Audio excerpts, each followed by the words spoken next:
Voting మెషిన్లలోని నోటా button ఈ ఎన్నికల్లో పోటీ చేసిన అభ్యర్థుల్ని టెన్షన్ పెడుతోంది. ప్రతిసారి దీనికి ఓట్లు పెరుగుతూనే ఉన్నాయి. ఈ ఓట్లు నేతల విజయ అవకాశాలను దెబ్బతీస్తున్నాయి. టఫ్ ఫైట్ ఉన్న స్థానాల్లో గెలుపోటములపై తీవ్ర ప్రభావం చూపుతున్నాయి. సాధారణ ఎన్నికల్లో పోటీ చేసిన చిత్తూరు జిల్లా అభ్యర్థుల్ని వెంటాడుతున్న నోటా భయంపై ఇన్సైడ్ స్టోరీ. సాధారణ ఎన్నికల్లో చిత్తూరు జిల్లా నుంచి పోటీ చేసిన అభ్యర్థులకు నోటా భయం పట్టుకుంది.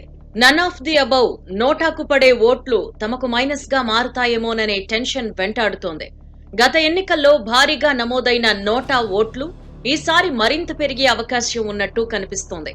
టఫ్ ఫైట్ నియోజకవర్గాల్లో గెలుపుపై ప్రభావం చూపొచ్చని అభ్యర్థులను ఆందోళనకు గురిచేస్తోంది. నేతల విజయ అవకాశాలను తారుమారు చేస్తుందా అన్న సందేహాలకు తావిస్తోంది. మెజారిటీ తగ్గుతుందేమోనని ఒత్తిడికి లోనవుతున్నారట. ఈ ఎన్నికల్లో నోటా ఓటు అభ్యర్థులపై ఎలాంటి ప్రభావం చూపనున్నది అనే అంశంపై చర్చ సాగుతోంది. ఓవైపు పోలింగ్ సర్వేల ఆధారంగా తమకున్న గెలుపు అవకాశాలు అంచనా వేసుకుంటూనే మరోవైపు నోటా గుబులు గుండెల్లో దడబుట్టిస్తోందట. 2014 ఎన్నికల్లో కంటే 2019లో నోటా ఓట్లు మూడింతలు పెరిగాయి. ఈసారి మరింత అధికం కావచ్చనే అంచనాలు ఉన్నాయి. ఇదే అభ్యర్థుల్లో ఆందోళనకు కారణమవుతోంది. ఈవీఎంలలో నిక్షిప్తమై ఉన్న ఓట్లతో అభ్యర్థుల భవితవ్యం జూన్ 4న తేలనుంది. ఆ రోజు కోసం అందరూ ఉత్కంఠతో ఎదురు చూస్తున్నారు. పోలింగ్ పూర్తయిన తరువాత ఆయా పార్టీల అభ్యర్థులు గెలుపోటములపై అంచనాలు వేసుకుంటున్నారు.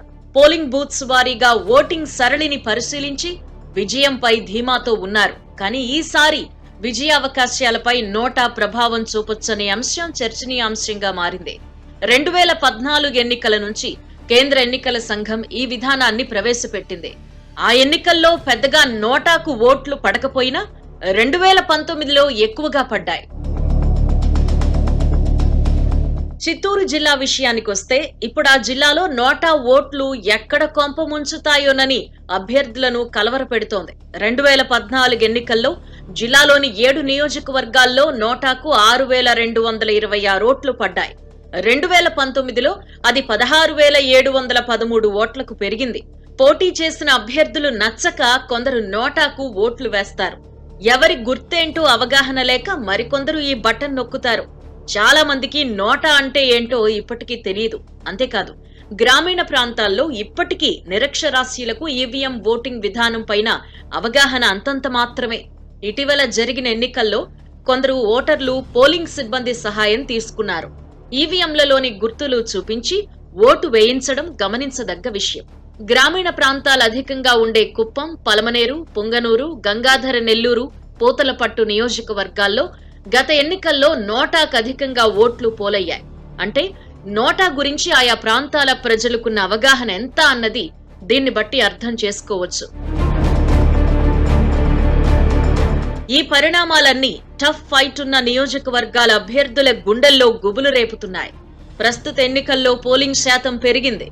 ఈ పరిస్థితుల్లో కొన్ని నియోజకవర్గాల్లో అభ్యర్థుల మెజారిటీ మాత్రం 2,000 నుంచి 5,000 మధ్యలో ఉండొచ్చనే అంచనాలు లేకపోలేదు. 2019 ఎన్నికల్లో నగరిలో రోజాకు 2,000 పైచిలకు ఓట్ల మెజారిటీ వచ్చింది. ఇక్కడ నోటాకు 1,688 ఓట్లు పడ్డాయి. 13 మంది బరిలో ఉంటే నోటా 5వ స్థానంలో నిలిచింది. గంగాధర నెల్లూరులో నోటాకు 4వ స్థానం వచ్చింది. పూతలపట్టు నియోజకవర్గం ఏర్పాటైన తరువాత 2019 మినహా మిగిలిన ఎన్నికల్లో గెలిచిన ఎమ్మెల్యేలకు 1000 ఓట్లకు మించి మెజారిటీ రాలేదు.